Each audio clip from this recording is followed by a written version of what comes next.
क्या आप within 5 months as a working professional prelims exam को क्लियर कर सकते हैं? जी हां, आप इस एग्जाम को क्लियर कर सकते हैं अगर आप ये वाली स्ट्रैटेजी फॉलो कर लेते हैं तो मैं खुद गवर्नमेंट जॉब भी प्राइवेट जॉब भी कर चुका हूं। गवर्नमेंट जॉब में मैं पास रहता था ऑफिस के, सो कम्यूट टाइम बहुत ही लो था, बट जब मैंने प्राइवेट जॉब करी तो the commute time was longer. तो मैं यहां पर एक टिपिकल कैंडिडेट की बात कर रहा हूं जो एक नॉर्मल जॉब करता है और इस नॉर्मल जॉब में वो 9 से 7 PM तक ऑफिस के अंदर बिताता है। That is the case, fine. तो मैं इस हिसाब से बात करूंगा कि आप घर से 9 बजे निकलते हैं एंड देन आप 7 बजे वापस घर में घुसते हैं। तो सबसे पहली चीज, अगर आप इस टाइप की जॉब में हैं तो डेफिनेटली ये वीडियो आपके लिए है। नहीं तो ये मैं प्लान आपको ऐसा दूंगा कि आप अपनी सिचुएशन के हिसाब से इस प्लान को मॉड्यूलेट कर पाएंगे। तो सबसे पहली चीज, आपके पास वीक डेज में 3 to 5 आवर्स ही होंगे। शायद सुबह अगर आप जल्दी उठ जाएं 6 AM पर तो आपके पास 1.5 आवर्स रहेंगे और उसके बाद शाम को घर पर आने के बाद 8 to 11 आप शायद 3 घंटे और निकाल पाएं। तो अबाउट डेली बेसिस पर आप 3 to 5 आवर्स निकाल ही पाएंगे। और वीकेंड्स की अगर बात करते हैं हम, for example Saturday and Sundays की, जहां पर सैटरडे संडेज मोस्टली ऑफ होते हैं, तो वहां पर आप सैटरडे संडेज को एटलीस्ट 7 to 9 आवर्स दें, कोशिश करें 10 to 11 आवर्स देने की।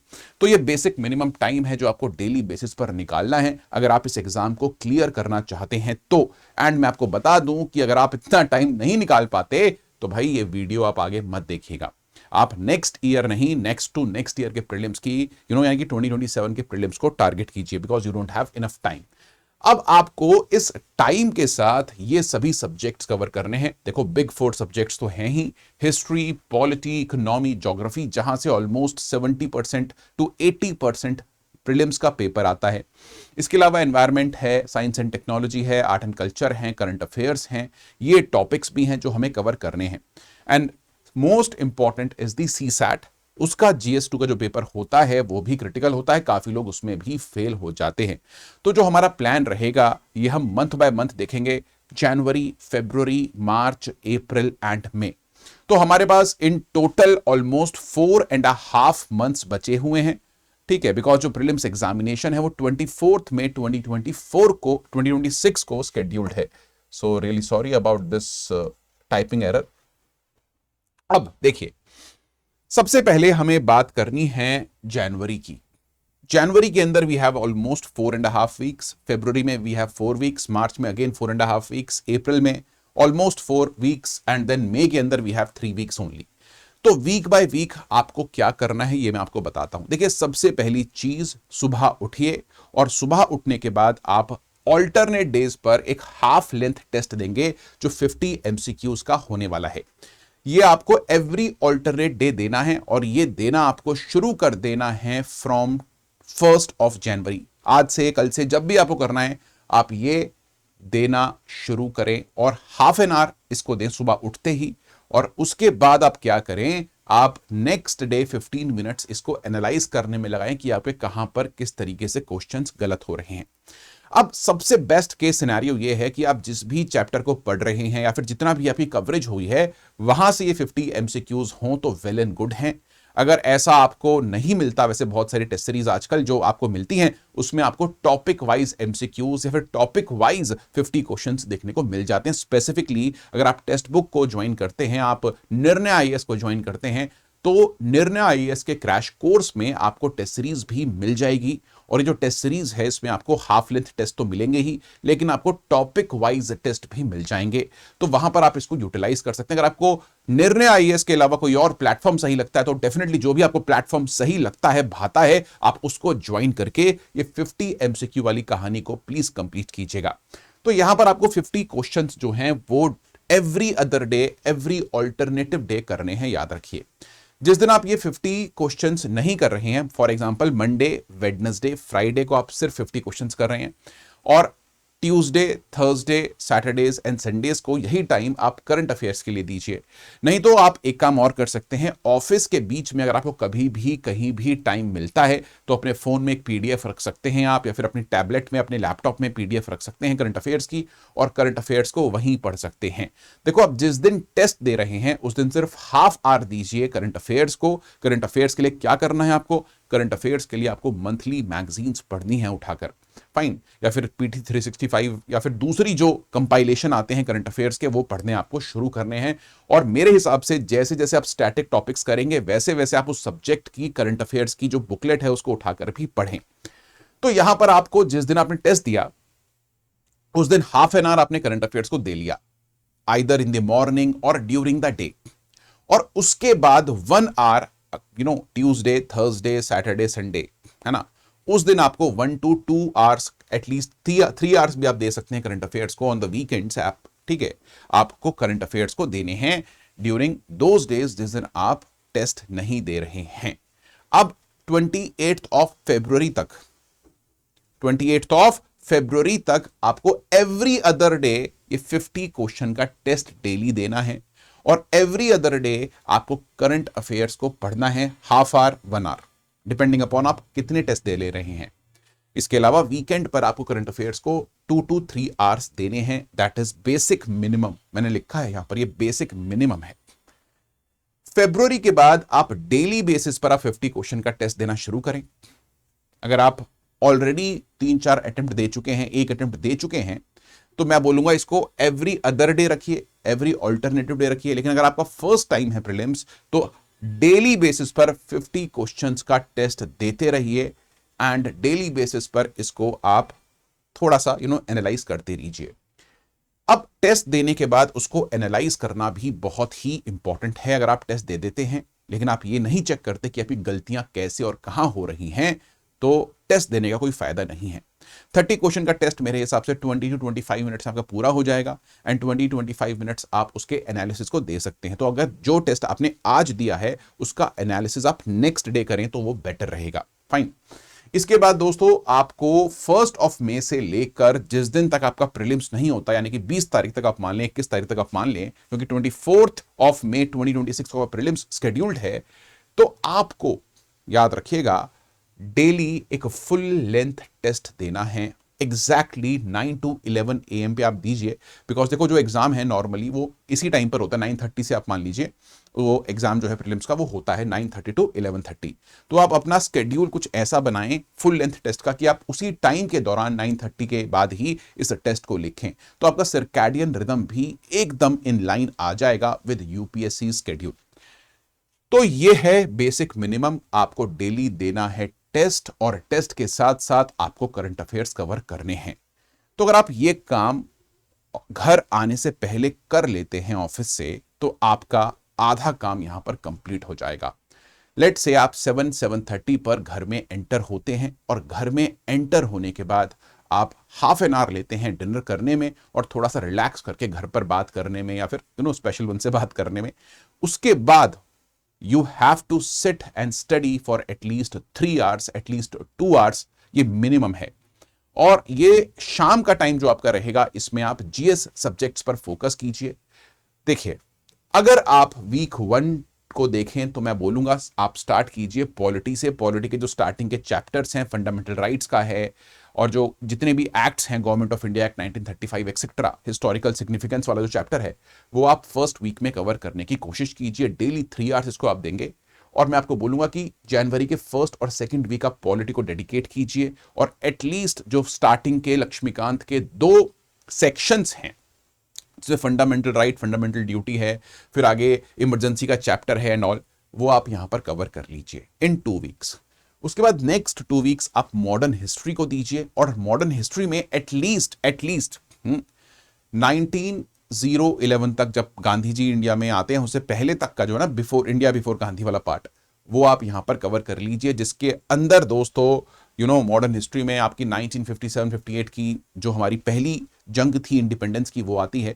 उसके बाद बहुत सारे रिफॉर्म्स हुए थे वो आते हैं, वाइस रॉयज बहुत सारे आते हैं, तो वो सब चीजें आपको फर्स्ट वीक में कवर कर लेनी है। एटलीस्ट 2nd वीक तक आप अगर आए तो उतना कवर कर लें। 2nd वीक में आप फोकस कीजिए गांधी एरा पर, और वो इस यहां पर कवर करने की कोशिश कीजिए। डेली 3 से 4 घंटे आप मॉडर्न हिस्ट्री को दे रहे हैं।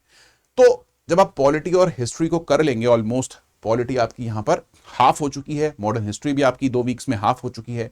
वीक 5 में आप आते हैं, दोबारा पॉलिटी को दीजिए, और जो पार्लियामेंट वाला टॉपिक है उसको अच्छे से कवर करने की कोशिश कीजिए। एग्जीक्यूटिव वाला टॉपिक है उसको कवर करने की अच्छे से कोशिश कीजिए। अब देखो दिक्कत यहां पर यह है कि आपको रिवीजन के लिए टाइम नहीं मिलेगा।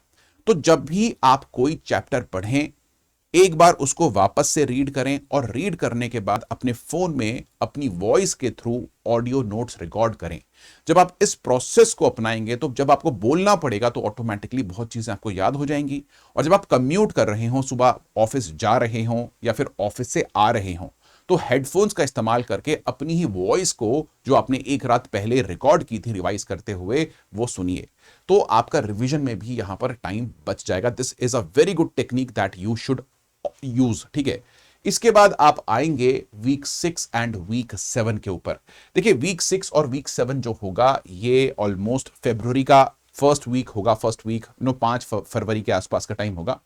तो इस टाइम तक आप देखेंगे कि बजट आ चुका होगा ऑलमोस्ट, और इकोनॉमिक सर्वे तो जनवरी में ही आ जाएगा। तो आप यहां पर इकोनॉमी करना शुरू कीजिए। इकोनॉमी की क्लास 12th की मैक्रो इकोनॉमिक्स की बुक पढ़िए, या फिर शंकर गणेशन आप पढ़ते हैं वो बुक वो पढ़िए। संजीव वर्मा सर की बुक आप पढ़ते हैं तो उसको एक बार पढ़ें अच्छे से। बहुत जो इकोनॉमी है, जो स्टैटिक पार्ट है, वो बहुत लेंदी नहीं है, बहुत जल्दी आपका हो जाएगा। लेकिन उसके बाद आपको बजट में, इकोनॉमिक सर्वे में, इंडिया ईयर बुक में जो भी उसकी पूरी किताबें उठा के मत पढ़िएगा। बहुत सारे इंस्टीट्यूट्स हैं, निर्णय आईएएस भी है जो समरी आपके लिए लेकर आता है, उन समरीज को अच्छे से कवर कीजिएगा।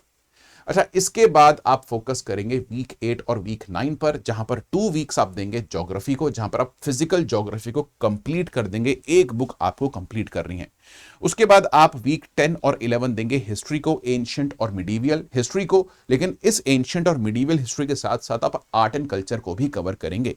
तो आर्ट एंड कल्चर को अलग से पढ़ने में कोई फायदा नहीं है दोस्तों, उसको आप जी हां पढ़िए। किसके साथ? एंशिएंट और मिडीवियल हिस्ट्री। फिर इंडिया की आर्ट फॉर्म्स एक्सेट्रा, उनको आप 1-2 दिन देकर आराम से कर सकते हैं कवर। उसके बाद वीक 12 एंड 13 में आप इकोनॉमी का रिवीजन दोबारा से कीजिए। जो आपने बजट पढ़ा है पूरा एक वीक, और जो छोटा कुछ छूट गया हो में भी 1-2 चैप्टर्स, वो आप दोबारा से वीक 12 एंड 13 में कवर कर सकते हैं। तो इकोनॉमी को हमने बहुत टाइम दिया है, बिकॉज इकोनॉमी से काफी क्वेश्चंस रीसेंट टाइम्स में आए हैं। उसके बाद दोबारा से आप वीक 14 इंडियन ज्योग्राफी को दीजिए। इंडियन ज्योग्राफी का 11th क्लास की एनसीईआरटी को अच्छे से कवर कीजिए। क्लास 12th की जो पार्ट 2 की एनसीईआरटी है उसको भी अच्छे से कवर कीजिए। बहुत ही पतली पतली बुक्स हैं, एक वीक में इजीली हो जाती हैं, आप इनको कवर कर सकते हैं। उसके बाद आप वीक 15 में जो पॉलिटी में आपका बच गया था वो करने की कोशिश कीजिए कवर, और वीक 16 में हिस्ट्री में जो कुछ भी रिमेनिंग है उसको कवर करने की कोशिश कीजिए। उसके बाद आप दोस्तों ज्योग्राफी और एनवायरनमेंट के ऊपर बेसिकली एनवायरनमेंट का वीक मैंने रखा है, उसको कवर कीजिए। एनवायरनमेंट आपका वैसे ही कवर हो रहा है in the current affairs of course, लेकिन यहां पर आप एनवायरनमेंट पर पूरी जान लगा दीजिए। इकोलॉजी थोड़ी सी पढ़िए, ठीक है, बायोडाइवर्सिटी के बारे में पढ़िए, वो करंट अफेयर्स में भी आपका कवर होता ही रहेगा। और उसके बाद आपके पास 2-2.5 वीक्स और बचेंगे, जिसके अंदर आपको रिवाइज करने हैं सभी सब्जेक्ट्स को। फटाफट फटाफट गो थ्रू करते रहिए, ठीक है। और साथ ही साथ दोस्तों, अगर आप साइंस बैकग्राउंड से बिलोंग करते हैं, इंग्लिश मीडियम से बिलोंग करते हैं, तो ये टाइम है जब आपको सीसैट पर थोड़ा सा फोकस करना पड़ेगा। और अगर आप हिंदी मीडियम से हैं या फिर आप साइंस बैकग्राउंड से बिलोंग नहीं करते, तो मैं बोलूंगा कि डेली बेसिस पर half an our starting from March आप सीसैट को दीजिए। तो सीसैट आप ऐसे कवर करेंगे। सीसैट को कवर करने के लिए आप प्रीवियस ईयर क्वेश्चंस को सिर्फ सॉल्व करते रहिए। कुछ बहुत सारी अच्छी वीडियोस हमने बनाई हुई हैं, उनको भी आप कवर कर सकते हैं। तो दोस्तों ये एक वाटर टाइट प्लान नहीं है। आप इन सब्जेक्ट्स को अपनी स्ट्रेंथ के हिसाब से और अपनी वीकनेस के हिसाब से आगे पीछे कर सकते हैं। लेट्स से यार आप पॉलिटी के अंदर आपने ग्रेजुएशन पोस्ट ग्रेजुएशन की हुई है, तो मे बी पॉलिटी को आपको शायद कम टाइम देना पड़ेगा, पॉलिटी आप एकदम से कर लेंगे, है ना। मान लीजिए आपने हिस्ट्री के अंदर की हुई है अपनी ग्रेजुएशन, तो शायद आपको हिस्ट्री को कम टाइम देना पड़े, बट पॉलिटी को ज्यादा टाइम देना पड़े। लेट से आपको ज्योग्राफी बहुत इंटरेस्टिंग लगती है मेरी तरह, तो ज्योग्राफी आप पूरी की पूरी 1 वीक 2 वीक में कवर कर लेंगे, ठीक है। तो आप देखिए कि आपकी स्ट्रेंथ्स क्या है, वीकनेस क्या है, उस हिसाब से आप इन सब्जेक्ट्स को तवज्जो दीजिए, इंपॉर्टेंस दीजिए, और जो ड्यूरेशन आप देंगे वो दीजिए। Getting my point? तो कुछ इस तरीके से आप कीजिए। इसके साथ साथ कुछ इंपॉर्टेंट मिस्टेक्स हैं जो आप करेंगे, वो बिल्कुल मत कीजिए। लोग बोलेंगे सो मत, मैं आपसे बोलूंगा कि आप डेली बेसिस पर 6.5 आवर्स से लेकर 7.5 आवर्स सो। बिकॉज जब आप सोते हो regularly for a long duration, तभी आपकी मेमोरी फॉर्मेशन होती है, नहीं तो आप चीजें भूलते रहोगे, कंफ्यूज रहोगे, इरिटेटेड रहोगे, आपका यहां पर आउटपुट अच्छे से नहीं आएगा। वीकेंड पर कोशिश करो 7 to 8 आवर्स सोने की, फाइन। तो नींद डेली लेनी है, इसके साथ साथ हाई कार्बोहाइड्रेट डाइट बिल्कुल नहीं लेनी है दोस्तों। कोशिश कीजिए आप बिल्कुल क्लीन खाएं, दाल रोटी सब्जी बेसिक खाएं, कोई मीठा ना खाएं, because high carb diet insulin जो है आपका वो बॉडी ज्यादा प्रोड्यूस करेगी, आपको लेथार्जी आएगी, लो एनर्जी आप फील करेंगे, उसके बाद मीठा खाने से कोई एनर्जी नहीं आएगी, डेफिनेटली आप क्रैश होगे बाद में, ठीक है। जब खाते हो तो एकदम एनर्जी आती है, बट उसके बाद बहुत गंदा क्रैश होता है, नींद आती है। तो try not to eat high carbohydrate diet, ठीक है। मैं तो ये भी बोलूंगा कि आप व्हाइट राइस को भी अवॉइड कर सकते हैं इन दी आफ्टरनून, बिकॉज क्रैश होता है, ठीक है। I will guide you that. और रात को भी डिनर जो आप करेंगे 7 बजे के बाद, उसमें भी आप व्हाइट राइस को ना ही रखें।